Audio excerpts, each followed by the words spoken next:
Hi ರೈತ ಬಂದವರೇ, ಹರೇ ಕೃಷ್ಣ. ಇವತ್ತು ಹೈಡ್ರೋಪೋನಿಕ್ ಮಾಡೋದ್ರ ಬಗ್ಗೆ ತಿಳಿಸ್ಕೊಡೋಣ. ನೀವು ಈಗ ಜೋಳನ ಈ ಥರ ಸೆಲೆಕ್ಟಿಂಗ್ ಜೋಳ ತೊಗೋಬೇಕಾಗುತ್ತೆ. ಅಂದರೆ ಸೆಲೆಕ್ಟಿಂಗ್ ಜೋಳ ಅಂತಿದ್ದಂಗೆ ನೀವು ದಪ್ಪದನ್ನು ತೊಗೋಬೇಡಿ. ನೋಡಿ, ಹಿಂಗೆ ಸಣ್ಣಗೆ ಇಲ್ಲಿ ಉದ್ದಕ್ಕಿರ್ಬೇಕು ಜೋಳ. ಸಣ್ಣ ದಪ್ಪಗಿರೋ ಅಂತ ಜೋಳ ತರಬೇಡಿ. ದಪ್ಪಗಿರೋ ಜೋಳ ತೊಗೊಂಬಂದರೆ ನಿಮಗೇನು ಕೌಂಟಿಂಗ್ ಕಮ್ಮಿ ಬರುತ್ತೆ. ಜೋಳ ಸಣ್ಣಗೆ ಇರಲಿ, ಚೆನ್ನಾಗಿ ಉದ್ದಕ್ಕಿರಲಿ. ಇದು ಫಸ್ಟ್ ಒಂದು ನೀವು ನೋಡ್ಕೋಬೇಕು. ಮತ್ತು ಒಡಪು ಗಿಡಪು ಯಾವುದೂ ಕೂಡ ಇರಬಾರ್ದು ಇರೋವರೆ. ನೋಡಿ, ಈ ಥರ ಗಲೀಜಸ್ ಕೂಡ ಇದ್ದರೆ ತೆಗಿಬೇಕು. ಇದನ್ನು ಇದು ಟ್ರೈಯಲ್ಲಿ ಬೂಸ್ಟ್ ಬಂದುಬಿಡ್ತದೆ. ಈ ಥರ ತೆಗೆದು ನೀವು ಆಯ್ಕೆ ಮಾಡ್ಕೊಳ್ಳಿ ಜೋಳ. ಇದು ಫಸ್ಟ್ ಒನ್. ಇದನ್ನು 24 ಅವರ್ ನೆನೆ ಹಾಕ್ತೀವಿ. ಇವತ್ತು ನೆನೆ ಹಾಕೋದಕ್ಕೆ ರೆಡಿ ತೊಗೊಂಡಿರೋದು. ಈಗ ಆಲ್ರೆಡಿ ನೆನೆಸಿರೋಂಥದ್ದು ಇದೆ ನೋಡಿ. ಇದು ಬಸ್ತಿದ್ದೀನಿ ಆಲ್ರೆಡಿ ಜಲ್ಡೊಳಗೆ ಹಾಕಿ. ಇದು 24. ನೆನ್ನೆ ಇಷ್ಟೊತ್ತಿನಾಗ ನೆನೆ ಹಾಕಿದ್ದು. ಈಗ ಇದನ್ನು ಬಸ್ತಿದ್ದೀನಿ ನೋಡಿ. ಎಷ್ಟು ದಪ್ಪ ಇದಾವೆ ಬೀಜ. ಈಗ ಇಷ್ಟು ದಪ್ಪ ಆಗುತ್ತೆ ದೊಡ್ಡದಾಗಿ. ಆಯಿತಾ? ಈ ಥರ ಡಸ್ಟ್ ಇದ್ದರೆ ಆರಿಸಿ ತೆಗಿಬೇಕು. ಈ ಥರ 24 ಅವರು ನೆಂದಾದಮೇಲೆ ನೆನ್ಕೊಂಡ್ರೆ ಚೆನ್ನಾಗಿ ಕಾಣುತ್ತೆ. ಗಲೀಜು ತೆಗಿಬೋದು. ಎಷ್ಟು ದೊಡ್ಡದಾಗುತ್ತೆ ನೋಡಿ. ಇದೆಷ್ಟು ಸಣ್ಣ ಇದೆ. 24 ಅವರ್ ನೆಂದ ಮೇಲೆ ಎಷ್ಟು ದೊಡ್ಡದಾಗಿದೆ ಕಾಳೆಲ್ಲ. ಈ ಥರ ಇರಬೇಕು ಕಾಳು. ಹಿಂಗೆ ಚೆನ್ನಾಗಿ ದಪ್ಪ ಆಗುತ್ತೆ. ಮತ್ತು ಈ ಥರ ಆದಮೇಲೆ ಇದನ್ನು ಒಂದು ಗೋಣಿ ಚೀಲಕ್ಕೆ ಹಾಕಿ ಈ ಥರ ಮುಚ್ಚಿಟ್ಟಿರ್ತೀವಿ. ಇದು ನೆನ್ನೆ ಕಟ್ಟಿಟ್ಟಿರೋದು. ಈ ಥರ ಕಟ್ಟಿಟ್ಟು ಇದ್ರ ಮೇಲೊಂದು ಕ್ಲೋಸ್ ಮಾಡಿದ್ದೀವಿ. ಈ ಥರ ಕಟ್ಟಿಟ್ಟಿದ್ದೀವಿ, ಇದ್ರ ಮೇಲೆ ಕ್ಲೋಸ್ ಮಾಡ್ತೀವಿ. ಇವತ್ತು ಅದು ಬಸ್ತಿದ್ದೀವಲ್ಲ, ಅದನ್ನು 1 ಅವರ್ ಆದಮೇಲೆ ಇದನ್ನು ಚೆನ್ನಾಗಿ ಬಸ್ತು 1 ಅವರ್ 2 ಅವರ್ ಆದಮೇಲೆ ತಿರ್ಗಾ ಥರ ಚೀಲದಲ್ಲಿ ಕಟ್ಟಿರ್ತೀವಿ. ಕಟ್ಟಿಟ್ಟು 48 ಗಂಟೆ ಆಗಬೇಕು. ಅಂದರೆ 2 ದಿವಸ ಆಗಿದೆ ಅದು. ಈಗ ಚೀಲದಲ್ಲಿ ಗಟ್ಟಿ ಇಟ್ಟಿದ್ದೀವಲ್ಲ, ಅದು 24 ಅವರ್ ಆಗಿದೆ. ಇದು 48 ಗಂಟೆ ಆಗಿದೆ. ಈಗ ಚೀಲದಿಂದ ಇದನ್ನು ತೆಗೆದಿದ್ದೀನಿ, ಬೇರ್ಪಡಿಸಿದ್ದೀನಿ. ನೋಡಿ, ಎಲ್ಲ ಮೊಳಕೆ ಆಗಿದೆ. ಇದ್ರಾಗೂ ಕೂಡ ಈಗ ಮೊಳಕೆ ಆಗದಲ್ಲೇ ಇರೋಂಥ ಗಲೀಜಿರೋ ತೆಗಿಬೇಕಾಗುತ್ತೆ. ಈ ಥರ ಎಲ್ಲ ಚಿಕ್ಕ ಚಿಕ್ಕ ಚಿಕ್ಕ ಚಿಕ್ಕ ಚಿಕ್ಕ ಚಿಕ್ಕ ಮೊಳಕೆ ಆಗುತ್ತೆ. ಈ ಥರ ಚಿಕ್ಕ ಚಿಕ್ಕ ಮೊಳಕೆ ಆಗುತ್ತೆ. 99 ಈ ಥರ ವೇಸ್ಟ್ ಕಾಣುತ್ತೆ. ಈ ವೇಸ್ಟನ್ನು ತೆಗೆದಾಕ್ಬೇಕು ನೀವು. ಇಲ್ಲೇ ಇದನ್ನು ನಾವು ಟ್ರೈಗೆ ಹಾಕಿದ್ದೀವಿ. ಆ ಥರ ವೇಸ್ಟ್ ಆಗಿರುತ್ತೆ ಅಂದರೆ ಅದರಲ್ಲಿ ಹುಳ ಆಗುತ್ತೆ. ನೋಡೋರಲ್ಲ, ಇದು ಅಲ್ಲಿಗೆ 1 ದಿವಸ ನೆನೆ ಹಾಕಿದ್ವಿ. 48 ಗಂಟೆ 2 ದಿವಸ ಮೊಳಕೆ 2 ದಿವಸ ಮೊಳಗಿಟ್ಟಿದ್ವಿ. 2 ದಿವಸ ಅಂದರೆ ಇಲ್ಲಿ ಟೋಟಲ್ ಆಗಿದ್ದು 3 ದಿವಸ ಆಗಿದೆ. ಇಲ್ಲಿ ಇದು ಇವತ್ತು ಈ ಟ್ರೈಗೆ ಹಾಕ್ತೀವಿ. ಈ ಟ್ರೈಗಳಿಗೆ ಅರ್ಧ kg 800 ಗ್ರಾಮ್ ಹಾಕ್ತೀವಿ. 1 kg ಆಗ್ತಿದೆ, ಜಾಸ್ತಿ ಆಗ್ತಿತ್ತು, ಅದಕ್ಕೆ 800 ಗ್ರಾಮ್ ಹಾಕ್ತೀವಿ. ಈಗ ಎಸ್, ಈಗ ಸ್ಟ್ಯಾಂಡ್ ಇದು. ಈ ಥರ ಸ್ಟ್ಯಾಂಡ್ಗೆ ಕ್ಲೋಸ್ ಮಾಡಿರಬೇಕಾಗತ್ತೆ. ಇದು ನೋಡೋ ಬನ್ನಿ. ಈಗ ಫಸ್ಟ್ ಡೇ ಇಲ್ಲಿಗೆ ಬಂದ ಮೇಲೆ 1 ದಿವಸ ಆದಮೇಲೆ ಯಾವ ಥರ ಇರುತ್ತೆ. ಇದು 1 ದಿವಸದ ಕಾಳು. ಒಂದೊಂದಕ್ಕೆ 800 ಗ್ರಾಮ್ ಹಾಕಿದ್ದೀನಿ. ಅಲ್ಲಿ ಮಳೆ ತೆಗೆದಾದ್ಮೇಲೆ ಇದು 1 ದಿವಸ ಹಿಂಗಿದೆ ನೋಡಿ. ಎಲ್ಲ ಮೊಳಕೆ ಬಂದಿದ್ದಾವೆ ಚೆನ್ನಾಗಿ. ದಪ್ಪ ದಪ್ಪನಾಗಿ ಕಾಣ್ತಿದ್ದಾವೆ ನೋಡಿ ಮೊಳಕೆ. ಇದು 2ನೇ ದಿವಸದ್ದು. 2 ಡೇಸ್ಗೆ ಈ ಥರ ಬರುತ್ತೆ. ಇಲ್ಲಿಗೆ ಬಂದಾದಮೇಲೆ ಇದು 2ನೇ ದಿವಸ. ನಾಳೆಗೆ ಅದು ಈ ಥರ ಇರುತ್ತೆ. ಹಿಂಗಿರುತ್ತೆ ನೋಡಿ. 6 ಟ್ರೈ. ನಾವು 5 kg ಕಟ್ತೀವಿ. 5 kgಗೆ 6 ಟ್ರೈ ಆಗುತ್ತೆ. ಇದು ಸ್ಟ್ಯಾಂಡು. ಇದಾದಮೇಲೆ ಇದು 2ನೇ ದಿವಸದ್ದು. ಸ್ಟ್ಯಾಂಡಿಗೆ ಬಂದಮೇಲೆ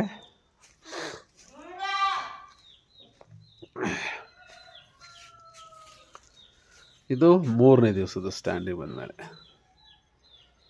ನೋಡಿ, ಅಲ್ಲಿ ನೀರು ಕಮ್ಮಿ ಬಿದ್ದಿದೆ, ಅದಕ್ಕೆ ಹಂಗಾಗಿದೆ. ನೀರು ಜಾಸ್ತಿನೂ ಬಿಡಬಾರ್ದು, ಕಮ್ಮಿನೂ ಇರಬಾರ್ದು. ಇದು 3ನೇ ದಿವಸ ಸ್ಟ್ಯಾಂಡಿಗೆ ಬಂದಮೇಲೆ ಈ ಥರ ಇರುತ್ತೆ ನೋಡಿ. 800 ಗ್ರಾಮ್ ಪರವಾಗಿಲ್ಲ ಅಲ್ವಾ? ನೋಡಿದ್ರೆ ಸ್ಟ್ರೆಂತ್ ಇದೆಯಲ್ವ? 800 ಗ್ರಾಮ್ ಇದು 3 ದಿವಸ. ಇದು 4ನೇ ದಿವಸದ್ದು. ಸ್ಟ್ಯಾಂಡಿಗೆ ಬಂದಮೇಲೆ ಇದು 4ನೇ ದಿವಸದ ಗಿಡ ನೋಡಿ. 4ನೇ ದಿವಸದ ಇದು ಸ್ಟ್ಯಾಂಡಿಗೆ ಬಂದಮೇಲೆ 4ನೇ ದಿವಸ ಹಿಂಗಿರುತ್ತೆ.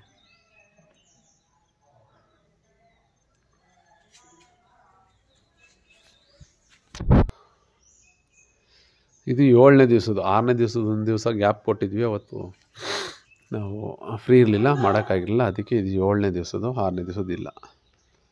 ಇದು 7ನೇ ದಿವಸ. 7ನೇ ದಿವಸನೇ ನೋಡಿ ಯಾವ ಥರ ಇದೆ. ಇದು 7ನೇ ದಿವಸಕ್ಕೆ ರೆಡಿ ಇರುತ್ತೆ ನೋಡಿ.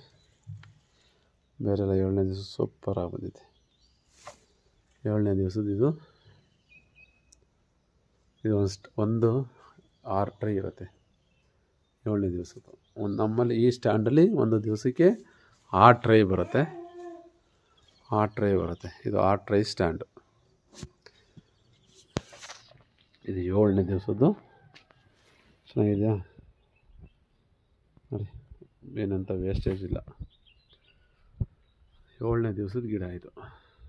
8ನೇ ದಿವಸದ. ಇವತ್ತು ರೆಡಿ ಇದೆ. ಈಗ ಹಾಕ್ಬೇಕಿದನ್ನು.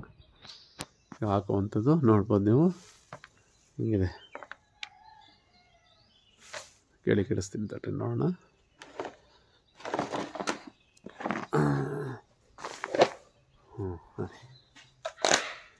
ಇದು ಇವತ್ತು ರೆಡಿ. 8 ದಿವಸ ಕರೆಕ್ಟಾಗಿ ಸ್ಟ್ಯಾಂಡಲ್ಲಿ 8 ದಿವಸ. 8ನೇ ದಿವಸಕ್ಕೆ ಹಾಕ್ಬೇಕು ನಾವು. 8ನೇ ದಿವಸಕ್ಕೆ ಹಾಕ್ತೀವಿ. ಎಷ್ಟು ಇದೆ ಹೈಟ್ ನೋಡಿ. ಕರೆಕ್ಟಾಗಿ ಒಂದು ಗೇಣು ಮೇಲಿದೆ, ಅಂದರೆ ಒಂದು ಅಡಿ ಬರ್ಬೋದು ಅನಿಸುತ್ತೆ. ಇದೆ ನೋಡ್ಬೋದು ನೀವು ಯಾವ ಥರ ಇರ್ಬೋದು. ನೀರು ನೋಡಿ, ಜಾಸ್ತಿ ನೀರು ಇರಬಾರ್ದು. ಇದು 8ನೇ ದಿವಸ. ಈಗ ಸ್ಪ್ರಿಂಕ್ಲರ್ ಆನ್ ಆಯಿತು, ನೋಡ್ತಾ ಇರ್ಬೋದು ನೀವು. ನೀರು ಹೊಡೆಯುತ್ತೆ.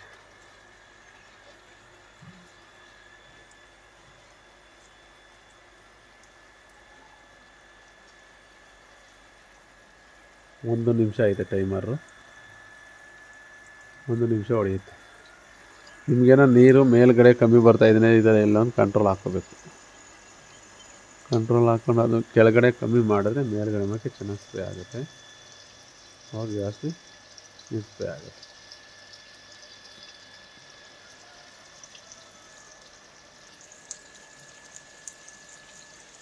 ಕರೆಕ್ಟಾಗಿ ಟೈಮರ್. ಅಂದರೆ ದಿವಸ ಏನು ಹೊಸದು ತರ್ತೀವಿ ಅದು ಕೆಳಗಡೆ ಇಡ್ತಾ ಹೋಗಬೇಕು. ಖಾಲಿ ಮಾಡ್ದಂಗೆ ಮೇಲಕ್ಕೆ ತರ್ತಾ ಹೋಗ್ಬೇಕು ಗ್ರೇಡನ್ನು. ಅಂದರೆ ಅಲ್ಲೇ ಇಟ್ಟು ಅಲ್ಲೇ ಮಾಡಬಾರ್ದು. ಏನಕ್ಕೆ ಅಂದರೆ ಕಾಳುಗಳಿಗೆ ಜಾಸ್ತಿ ನೀರು ಬೇಕು. ಗಿಡ ಬೆಳೀತಾ ನೀರಂಶ ಕಮ್ಮಿ ಬೇಕು. ಅದಕ್ಕೋಸ್ಕರ ನೀವು ಕಾಳು ಅನ್ನೋದು ಕೆಳಗಡೆ ಇದ್ದಾಗ, ಈಗ ಹೊಸ್ದಾಗಿ ಇವತ್ತು ಮಾಡಿರೋವಂಥದ್ದನ್ನ ನಾವು ಇಲ್ಲಿರ್ತೀವಿ, ಕೆಳಗಡೆ ಇರ್ತೀವಿ. ಆ ಸೈಡ್ ಸ್ಟ್ಯಾಂಡಲ್ಲಿ ಇರ್ತೀವಿ ನೋಡಿ. ಆ ಸೈಡ್ ಖಾಲಿ ಇದೆ, ಅಲ್ಲಿಗೆ ಇರ್ತೀವಿ. ಅಂದರೆ ಮೇಲಿಂದ ಬಿದ್ದಿದ್ದ ನೀರೆಲ್ಲ ನೋಡ್ಬೋದು, ಕೆಳಗೆ ಬರುತ್ತೆ. ಈ ಕಾಳುಗಳು ಚೆನ್ನಾಗಿ ನೆನೆಯುತ್ತೆ. ಇವಕ್ಕೆ ನೀರು ಜಾಸ್ತಿ ಬೇಕು ಕಾಳುಗಳಿಗೆ. ಇದಕ್ಕೆ ಸುಮಾರು, ಇದಕ್ಕೊಂದು ಸ್ವಲ್ಪ. ಅಂದರೆ ಈಗೇನು ಮಾಡ್ತೀವಿ, ಇವತ್ತು ಇದನ್ನು ಹಾಕ್ಬಿಟ್ಟು ಇದನ್ನು ಈ ಒಂದು ಸ್ಟ್ಯಾಂಡನ್ನು ಇಲ್ಲಿ ಮೇಲಿಡ್ತೀವಿ. ಮೇಲಕ್ಕೆ ಶಿಫ್ಟ್ ಮಾಡ್ತಾ ಹೋಗ್ತೀವಿ. ಗಿಡ ಜಾಸ್ತಿ ಸ್ಟ್ರೆಂತ್ ಬೆಳೀತಾ ಹೋದಾಗ ನೀರಿನಂಶ ಕಮ್ಮಿ ಬೇಕಾಗುತ್ತೆ. ಏನಕ್ಕೆ ಅಂದರೆ ಕ್ರೌಡ್ ಜಾಸ್ತಿ ಇರುತ್ತಲ್ಲ, ಅವಾಗ ಏನಾಗುತ್ತೆ, ನೀರು ಕಮ್ಮಿ ಬೇಕು ಬೆಳವಣಿಗೆಗೆ. ಕಾಳುಗಳಿಗೆ ಮಾತ್ರ ಜಾಸ್ತಿ ನೀರು ಬೇಕು. ಈ ಥರ ಸ್ಟೆಪ್ ಮಾಡ್ಕೊಳ್ಳಿ. ಮತ್ತು ಟೈಮರ್ ಬಗ್ಗೆ ನೋಡೋಣ ಬನ್ನಿ, ಯಾವ ಥರ ಟೈಮರ್ ಮಾಡ್ಕೊಂಡಿದ್ದೀವಿ ಅಂತ. ಈ ಥರ ಒಂದು ಡ್ರಮ್ ಇಟ್ಕೊಂಡಿದ್ದೀವಿ. ಈ ಡ್ರಮ್ಗೆ ಒಂದು ಕಲ್ಲಿಟ್ಟು ಅದ್ರ ಮೇಲೆ ಇದೊಂದು ಪಂಪ್ ಇದೆ. ಇದು ಸ್ಟ್ಯಾಂಡ್ ಬಂದು ಸೆಕೆಂಡ್ ಹ್ಯಾಂಡ್ಲು, ನಮ್ಮ ಫ್ರೆಂಡ್ ಹತ್ರ ಸಿಕ್ಕಿತ್ತು, ಅದನ್ನು ತೊಗೊಂಬಂದಿದ್ವಿ. ಇದಕ್ಕೆ ನೀರು ಬಿಟ್ಕೋತೀವಿ. ದಿವಸದಲ್ಲೇ ಒಂದು 100 ಲೀಟ್ರ್ ನೀರು ತೊಗೊಳತ್ತೆ. ಮತ್ತು ಇದು ಟೈಮರ್. ನಮ್ಮ ಹತ್ರ ಇರೋದು ಈ ಟೈಮರು. ಮಣ್ಕ ಅಂತ ಇಲ್ಲ, ಫಿಸಿಕಲಿ ಈ ಒಂದು ಇದರಲ್ಲಿ ಮಣ್ಕ ಅಂತ ಕಾಣಿಸ್ತಾ ಇದೆ. ಫಿಸಿಕಲಿ ಟೈಮರ್ ಏನು ಮಣ್ಕ ಅಂತಿಲ್ಲ. ಮೊಬೈಲಲ್ಲಿ ಮಾತ್ರ ಮಣ್ಕ ಅಂತಿದೆ, ಗೊತ್ತಿಲ್ಲ. ಇಲ್ಲಿ ಯಾವ ಥರ ಸೆಟ್ ಮಾಡಬೇಕಪ್ಪ ಅಂದರೆ ಸಿಂಪಲ್. ಈಗ ನಿಮಗೋಸ್ಕರ ಸೆಟ್ ಮಾಡೋದು ತೋರಿಸ್ಕೊಡ್ತೀನಿ. ಇದನ್ನು ನೋಡಿ, ಇಲ್ಲಿ ST ಸ್ಟಾಪ್ ಅಂತ ಇದೆ. ಅಂದರೆ ಇದ್ರ ಮೇಲೆ ಕ್ಲಿಕ್ ಮಾಡಬೇಕು. ಇದ್ರ ಮೇಲೆ ಕ್ಲಿಕ್ ಮಾಡಿದ್ರೆ 00 ಬರುತ್ತೆ. ಈಗ ನಮಗೆ ಎಷ್ಟು ನಿಮಿಷ ಆನ್ ಇರಬೇಕು ಅಂತ ಮಿನಿಟ್ ಅಂತ ಇದೆಯಲ್ಲ, ಇಲ್ಲಿ ಹೋಗಿ ನೋಡಿದ್ರೆ ನಮಗೆ ಆನ್ ಇರಬೇಕಾಗಿರೋದು 1 ಮಿನಿಟ್ ಆನ್ ಇದೆ. ಮತ್ತು ಇಲ್ಲಿ ಬಂದು ಆನ್ ಅಂತ ಇರುತ್ತೆ. ಅದ್ರ ಮೇಲೆ ಕ್ಲಿಕ್ ಮಾಡಬೇಕು. ಫಸ್ಟು ಮಿನಿಟ್, ನಿಮ್ಗೆ ಎಷ್ಟು ನಿಮಿಷ ಓಡಬೇಕು ಅನ್ನೋದ್ರ ಮೇಲೆ ಕ್ಲಿಕ್ ಮಾಡ್ಕೊಳ್ಳಿ. ಆಮೇಲೆ ಆನ್ ಅಂದರೆ ಎಷ್ಟೊತ್ತು 1 ನಿಮಿಷ ನನಗೆ ಆನ್ ಇರಬೇಕು. ಕ್ಲಿಕ್ ಆಯಿತು. ಮತ್ತು ಎಷ್ಟು ಅವರ್ ಆಫ್ ಇರಬೇಕು, 2 ಅವರ್ಸ್ ಆಫ್ ಇರಬೇಕು. ನಾವು 2 ಅವರ್ ಆಫ್ ಮಾಡ್ತೀವಿ. ಈಗ 2 ಅವರ್ ಆಯಿತು. ಆಫ್ ಅಂತ ಒತ್ತಬೇಕು. ಈಗ ಆಫ್ ಅಂತ ಇದೆಯಲ್ಲ, ಇದ್ರ ಮೇಲೆ ಒತ್ತೋದು. ಈಗ ಸೆಟ್ ಸ್ಟಾಪ್ ಅನ್ನೋದ್ರ ಮೇಲೆ ಕ್ಲಿಕ್ ಮಾಡಿದ್ರೆ ನೋಡಿ ತಗೋತ್ತೆ ಟೈಮಿಂಗ್ಸು. ಈಗ ಮೋಟ್ರ್ ಆನ್ ಆಯ್ತು. ಈಗ ಮತ್ತೆ ಆನ್ ಆಗಿತ್ತು. ಈಗ ಮತ್ತೆ ಆನ್ ಆಗಿದೆ. ಮತ್ತು ರಾತ್ರಿ ಒಂದು 6ರಿಂದ 7 ಗಂಟೆಗೆ ಆಫ್ ಮಾಡಿಬಿಡ್ತೀವಿ ಮೋಟ್ರನ್ನು. ಬೆಳಿಗ್ಗೆ ಒಂದು 6ರಿಂದ ಒಂದು 7-8 ಗಂಟೆಗೆ ಆನ್ ಮಾಡ್ತೀವಿ. ರಾತ್ರಿ ಹೊತ್ತು ಮೋಟ್ರ್ ಆನ್ ಇರಬಾರ್ದು. ಆನ್ ಇದ್ದರೆ ಜಾಸ್ತಿ ನೀರಾಗಿಬಿಡುತ್ತೆ. ಆವಾಗ ಕೊಳೆಯೋಕ್ಕೆ ಸ್ಟಾರ್ಟ್ ಆಗಿಬಿಡುತ್ತೆ ಗಾಳು. ರಾತ್ರಿ ಹೊತ್ತು ಯಾವುದೇ ಕಾರಣಕ್ಕೂ ಮೋಟ್ರನ್ನು ಆನಲ್ಲಿ ಇಡಬೇಡಿ. ನಾವು ಆನಲ್ಲಿ ಇಡಲ್ಲ, ಇಡಬಾರ್ದು. ರಾತ್ರಿ ಹೊತ್ತು ಬೆಳಿಗ್ಗೆ ಹೊತ್ತು ಮಾತ್ರ ಆನಲ್ಲಿ ಇಡಬೇಕು. Okay, yes. ಎಲ್ಲ ರೈತರಿಗೂ ಸಾಕಷ್ಟು ನಾನು ಕೂಡ ಯೂಟ್ಯೂಬಲ್ಲಿ ನೋಡೇ ಮಾಡಿದ್ದು. ಅದೇ ಥರ ಆದಂಥ ಒಂದು ಅನುಭವವನ್ನು ನಾನು ನಿಮ್ಮ ಹತ್ರ ಶೇರ್ ಮಾಡ್ಕೊಂಡಿದ್ದೀನಿ. ಎಸ್, ಈ ಒಂದು ವಿಡಿಯೋ ಯೂಸ್ ಆಯಿತು ಮತ್ತು ನಿಮಗೆ ಯೂಸ್ಫುಲ್ ಆಯಿತು ಅಂದರೆ ನೀವು ನಿಮ್ಮ ಒಂದು ಲೈಕ್ ಕೊಡಿ, ಮತ್ತು ಅದನ್ನು ಇನ್ನೂ ಕೂಡ ನಿಮ್ಮ ಫ್ರೆಂಡ್ಗೆ ನಿಮಗೆ ಅದು ಕೂಡ ಬೇಕು ಅಂದರೆ ಅವ್ರಿಗೆ ಶೇರ್ ಮಾಡಿ. ನೋಡಿ, ಟೈಮಿಂಗ್ಸ್ ಕ್ಲೋಸ್ ಆಗುತ್ತೆ. ಈಗ ಆಫ್ ಆಗಿಬಿಡುತ್ತೆ. ಆಫ್ ಆಗಬೇಕು ಮನೆಯಲ್ಲಿ. ನಿಮ್ಮ ಫ್ರೆಂಡು ನಿಮ್ಮ ರಿಲೇಷನ್ಸ್ಗೆ ಶೇರ್ ಮಾಡಿ. ಹರೇ ಕೃಷ್ಣ. ಮುಂದಿನ ವಿಡಿಯೋಕ್ಕಾಗಿ ಸಿಗೋಣ. Thank you. ಬಾಯ್.